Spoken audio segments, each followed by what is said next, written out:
नमस्कार दोस्तों, मैं हूं सोनी मेहुल और आज आपके साथ में फिर हाजिर हूं एक नया कंटेंट लेकर।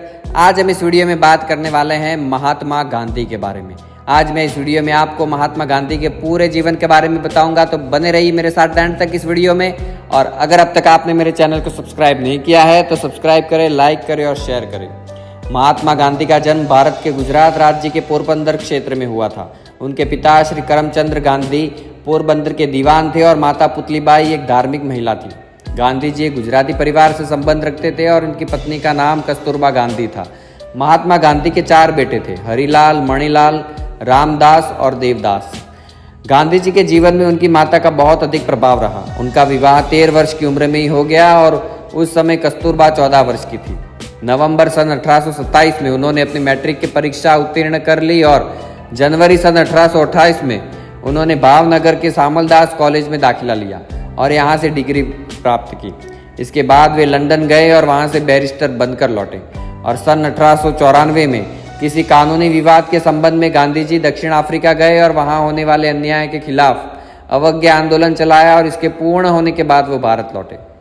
और सन 1916 में गांधी जी दक्षिण अफ्रीका से भारत लौटे और फिर हमारे देश की आज़ादी के लिए अपने कदम उठाना शुरू किया। और सन 1920 में कांग्रेस लीडर बाल गंगाधर तिलक की मृत्यु के बाद गांधी जी ही कांग्रेस के मार्गदर्शक थे। सन 1914 से 1919 के बीच जो प्रथम विश्व युद्ध हुआ उसमें गांधी जी ने ब्रिटिश सरकार को इस शर्त पर पूर्ण सहयोग दिया कि इसके बाद वे भारत को आज़ाद कर देंगे। परंतु जब अंग्रेजों ने ऐसा नहीं किया तो फिर गांधी जी ने देश को आज़ादी दिलाने के लिए बहुत से आंदोलन चलाए। इनमें से कुछ इस तरह है: 1920 में असहयोग आंदोलन चलाया और 1930 में अवज्ञा आंदोलन और सन 1942 में भारत छोड़ो आंदोलन। वैसे तो गांधी जी का संपूर्ण जीवन एक ही आंदोलन की तरह रहा, परंतु उनके द्वारा मुख्य रूप से 5 आंदोलन चलाए गए, जिनमें से 3 आंदोलन संपूर्ण राष्ट्र में चलाए गए और बहुत सफल हुए और इसलिए लोग इनके बारे में भी जानकारी भी रखते हैं। गांधी जी द्वारा चलाए गए आंदोलन के बारे में हम बात करते हैं। सन 1918 में चलाया गया चंपारण और खेड़ा सत्याग्रह भारत में उनके आंदोलनों की शुरुआत थी और इसमें वे सफल रहे।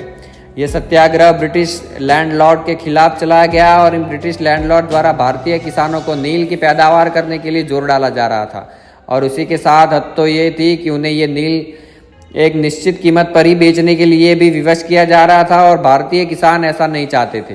तब उन्होंने महात्मा गांधी की मदद ली। इस पर गांधी जी ने एक अहिंसात्मक आंदोलन चलाया और इसमें सफल रहे और अंग्रेजों को उनकी बात माननी पड़ी।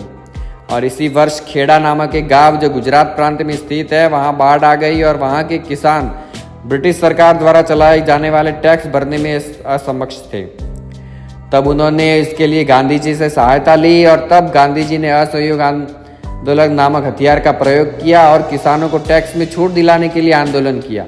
इस आंदोलन में गांधी जी को जनता से बहुत समर्थन मिला और आखिरकार मई 1918 में ब्रिटिश सरकार को अपने टैक्स संबंधित नियमों में किसानों को राहत देने की घोषणा की।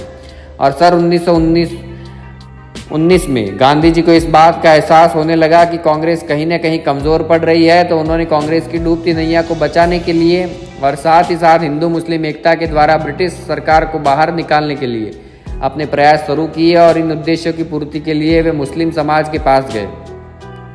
खिलाफत आंदोलन वैश्विक स्तर पर चलाया गया आंदोलन था जो मुस्लिमों के कालिफ के खिलाफ चलाया गया था। महात्मा गांधी ने संपूर्ण राष्ट्र के मुस्लिमों की कॉन्फ्रेंस रखी और वे स्वयं इस कॉन्फ्रेंस के प्रमुख व्यक्ति थे। इस आंदोलन ने मुस्लिमों को बहुत सपोर्ट किया और गांधी जी के इस प्रयास ने उन्हें राष्ट्रीय नेता बना दिया और कांग्रेस में उनकी खास जगह भी बन गई। परंतु सन 1922 में खिलाफत आंदोलन बुरी तरह से बंद हो गया और इसके बाद गांधी जी अपने संपूर्ण जीवन हिंदू मुस्लिम एकता के लिए लड़ते रहे, परंतु हिंदू और मुस्लिमों के बीच दूरियां बढ़ती ही गई।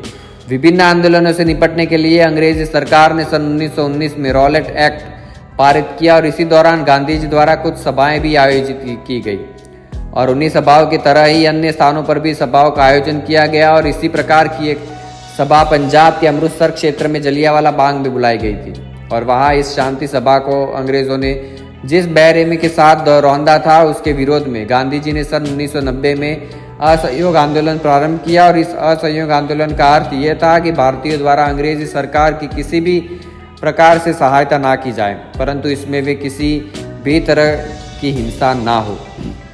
यह आंदोलन सितंबर 1920 से शुरू हुआ और फरवरी 1922 तक चला। गांधी जी द्वारा चलाए गए 3 प्रमुख आंदोलनों में से पहला आंदोलन था और इस आंदोलन को शुरू करने के पीछे महात्मा गांधी की यह सोच थी कि भारत में ब्रिटिश सरकार केवल इसलिए राज कर पा रही है क्योंकि उन्हें भारतीय लोगों द्वारा ही सपोर्ट किया जा रहा है। तो अगर उन्हें ये सपोर्ट मिलना ही बंद हो जाए तो ब्रिटिश सरकार के लिए भारतीयों पर राज कर पाना मुश्किल होगा। इसलिए गांधी जी ने लोगों से अपील की कि वे ब्रिटिश सरकार के किसी भी काम में सहयोग न करें, परंतु इसमें किसी भी प्रकार की हिंसात्मक गतिविधि शामिल ना हो। लोगों को गांधी जी की बात समझ में आई और सही भी लगी। लोग बहुत बड़ी मात्रा में बल्कि राष्ट्रव्यापी स्तर पर आंदोलन से जुड़े और ब्रिटिश सरकार को सहयोग करना बंद कर दिया। इसके लिए लोगों ने अपनी सरकारी नौकरियां, फैक्ट्री, कार्यालय सब कुछ छोड़ दिया और लोगों ने अपने बच्चे को सरकारी स्कूलों और कॉलेजों से निकाल लिया, अर्थात हर वो प्रयास किया जिससे अंग्रेजों को किसी भी प्रकार की सहायता ना मिले। परंतु इस कारण बहुत से लोग गरीबी और अनपढ़ होने जैसी स्थिति में पहुंच गए, परंतु फिर भी लोग ये सब अपने देश की आज़ादी के लिए सहते रहे। उस समय कुछ ऐसा माहौल हो गया था कि शायद हमें तभी आज़ादी मिल जाती, परंतु आंदोलन की चरम स्थिति पर गांधी जी ने चौरा चौरी नामक स्थान पर हुई घटना के कारण इस आंदोलन को समाप्त करने का निर्णय लिया।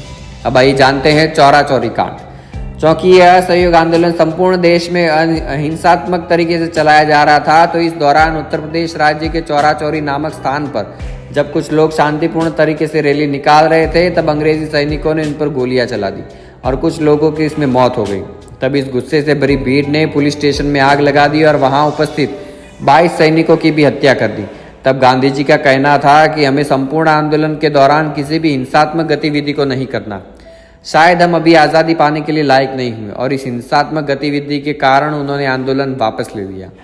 और सन 1930 में महात्मा गांधी ने अंग्रेजों के खिलाफ एक और आंदोलन की शुरुआत की। इस आंदोलन का नाम था सविनय अवज्ञा आंदोलन। इस आंदोलन का उद्देश्य ये था कि ब्रिटिश सरकार द्वारा जो भी नियम कानून बनाए जाए उन्हें नहीं मानना और उनकी अवहेलना करना। जैसे ब्रिटिश सरकार ने कानून बनाया था कि कोई भी नमक नहीं बनाएगा, तो 12 मार्च 1930 को उन्होंने इस कानून को तोड़ने के लिए अपनी दांडी यात्रा शुरू की और वे दांडी नामक स्थान पर पहुंचे और वहां जाकर नमक बनाया। और इस प्रकार ये आंदोलन भी शांतिपूर्ण ढंग से ही चलाया गया और इस दौरान कई लीडर और नेता ब्रिटिश सरकार द्वारा गिरफ्तार किए गए थे। गांधी जी द्वारा नमक सत्याग्रह की शुरुआत 12 मार्च सन 1930 को गुजरात के अहमदाबाद शहर के पास स्थित साबरमती आश्रम से की गई और ये यात्रा 5 अप्रैल सन 1930 तक गुजरात में स्थित दांडी नामक स्थान पर चली। यहाँ पहुंचकर गांधी जी ने नमक बनाया और यहाँ कानून तोड़ा और इस प्रकार राष्ट्रव्यापी अवज्ञा आंदोलन की शुरुआत हुई और ये भारत के स्वतंत्रता संग्राम में महत्वपूर्ण चरण था।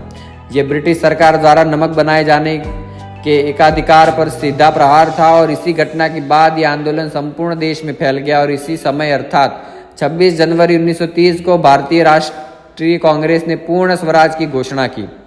महात्मा गांधी ने दांडी यात्रा 24 दिनों में पूरी की और इस दौरान उन्होंने साबरमती से दांडी तक लगभग 240 मील यानी 390 किलोमीटर की दूरी तय की। यहाँ उन्होंने बिना किसी टैक्स का भुगतान किए नमक बनाया और इस यात्रा की शुरुआत में उनके साथ 78 स्वयंसेवक थे और यात्रा के अंत तक ये संख्या हजारों हो गई।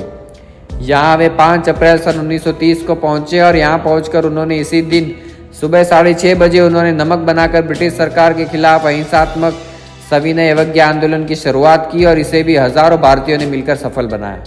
यहाँ नमक बनाकर महात्मा गांधी ने अपनी यात्रा जारी रखी और यहाँ से वे दक्षिण की ओर समुद्र तटों की ओर बढ़े। इसके पीछे उनका उद्देश्य यही समुद्री तटों पर नमक बनाना तो था ही साथ वे कई सभाओं को संबोधित करने का भी कार्य कर रहे थे।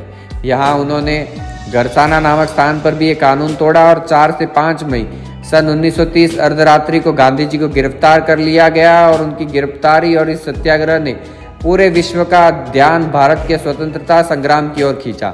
यह सत्याग्रह पूरे वर्ष चला और गांधी जी की जेल से रिहाई के साथ ही खत्म हुआ और वो भी इसलिए क्योंकि द्वितीय गोल भेद सम्मेलन के समय वायसराय लॉर्ड इरविन नेगोशिएशन के लिए राजी हो गए थे। इस नमक सत्याग्रह के कारण लगभग 80,000 लोगों को गिरफ्तार किया गया था।